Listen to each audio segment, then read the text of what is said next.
So here is day 4 with Zephyr the Mustang, and he's a bit on edge today, as you can see. I'm showing him just a little bit of stable feed, which is hay pellets, and trying to see if I can use that as a reward. And sometimes it can be tricky getting them to want to take a treat or hay pellets or whatever, something to entice them. Sometimes we can start with the bucket on the ground, but he's pretty good about his muzzle. He's just trying to figure this out, and again, he's just a little bit on guard today. Letting him sniff my hand and letting him kind of figure it out. And then he was able to take it and then just made himself pretty worried, got scared, but that's okay. You can see my working students are also behind me working their Mustangs as well, so you'll see me kind of directing and talking to other people.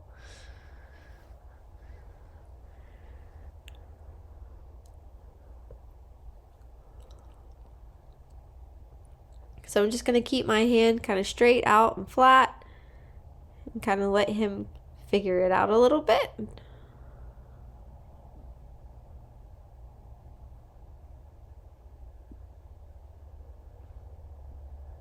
It's always interesting how different every horse is, and in the reactions and then the way they learn. So that was pretty good. He was able to take it. He's just really worried when he does take it. And again, I'm talking to my student, which is good. It gives them kind of a moment to process.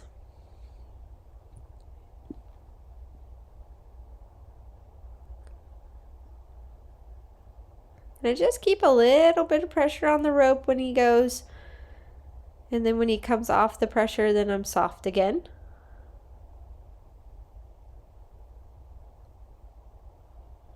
And you can see his reactions are getting better and better as he's kind of figuring it out.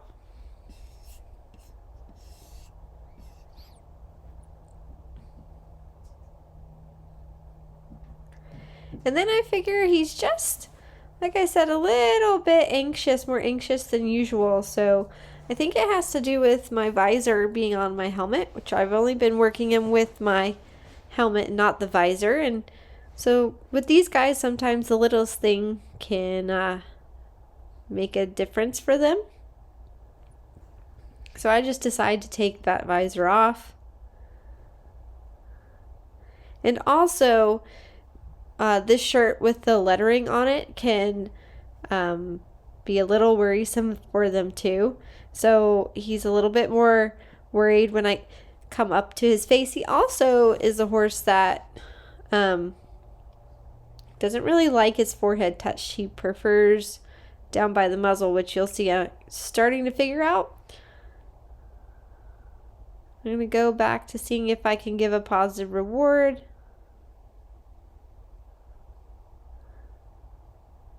And again, just working on staying with him when he wants to go to leave. And not making a big deal out of it either.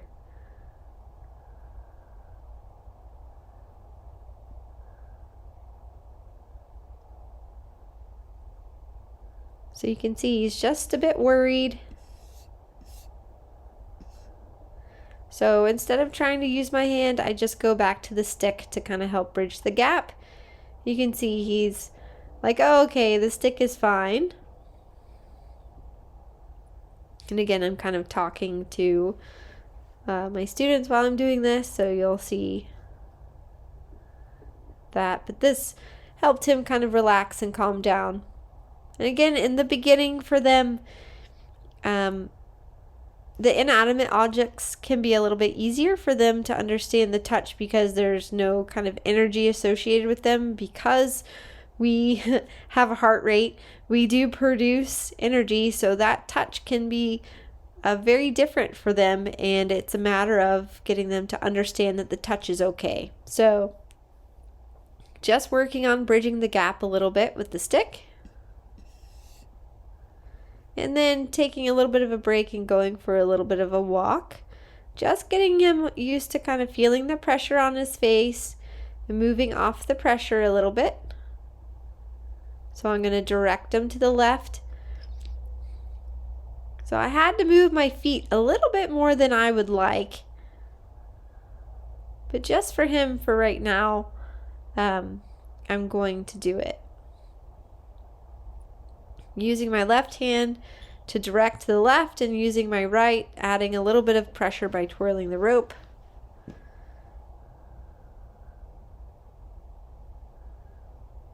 And getting our movement that way. Again, I kind of will build up on this so he starts to understand, and then I'll start to move my feet less and less.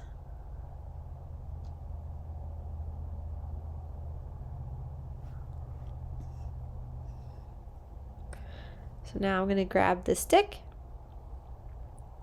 And you'll see I actually use the end of this. It's actually, I think, a driving whip, but I don't really like to use it the normal way just because the tip of it's a little bit broken, and I prefer the rubber end. Gives a little bit better feel for them anyways. So going to the right is a little bit harder, obviously. All horses have a side, but especially with the Mustangs, going to the right is always a little bit more difficult because they associate us on the left.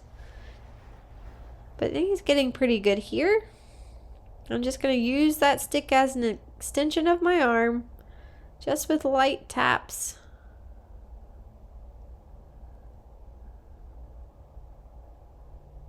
And then getting a yield of the haunches. He's actually picked up on that pretty quickly. And giving him a second here to process.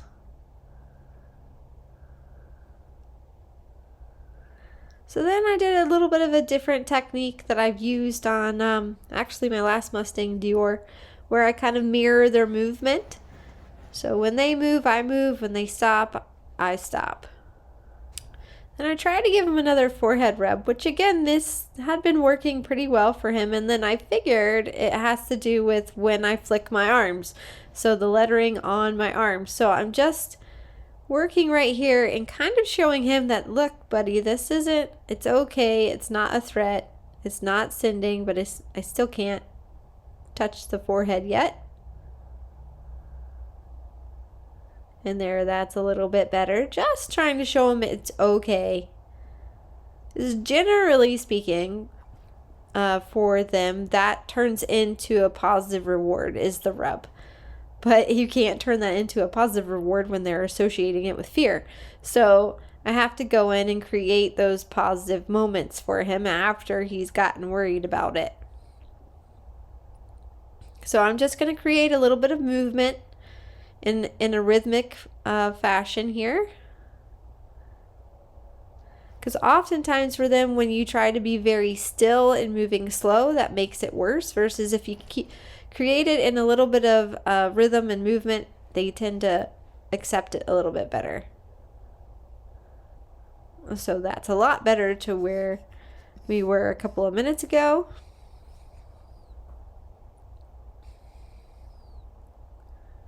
And there, he's much more accepting of that, which is so funny to think because, you know, I'm moving a bit quicker, but it's just not catching him off guard.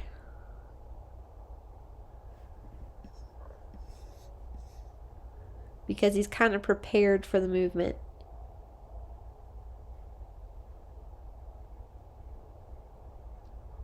And then he's pretty good there for the rub.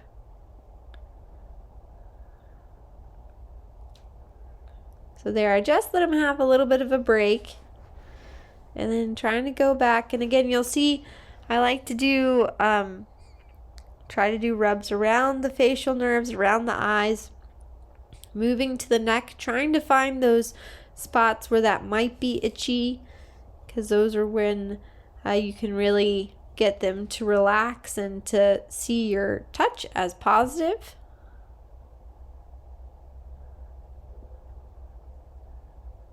And he's kind of letting me go to the wither now. This is pretty good.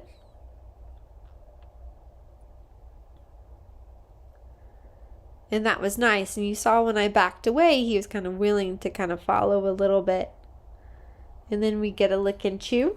So this is always nice too when I have just a little bit of a distraction, so then I can take the focus off of him.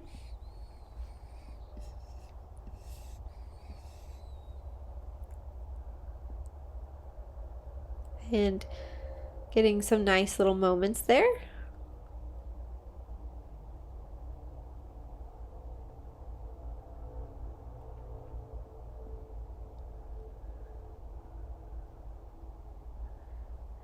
And it's still just a little bit of worry because, again, I didn't prepare with the movement at first for him. For today, this is kind of what I had to figure out through this session, because what had worked yesterday wasn't necessarily what I had to deal with today.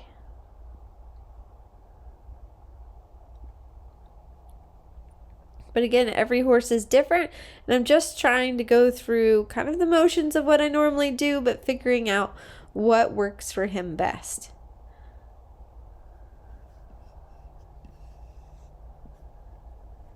And I was actually happy with the fact I was able to get kind of to the wither on each side, and just going to finish up with the rub and kind of end on that.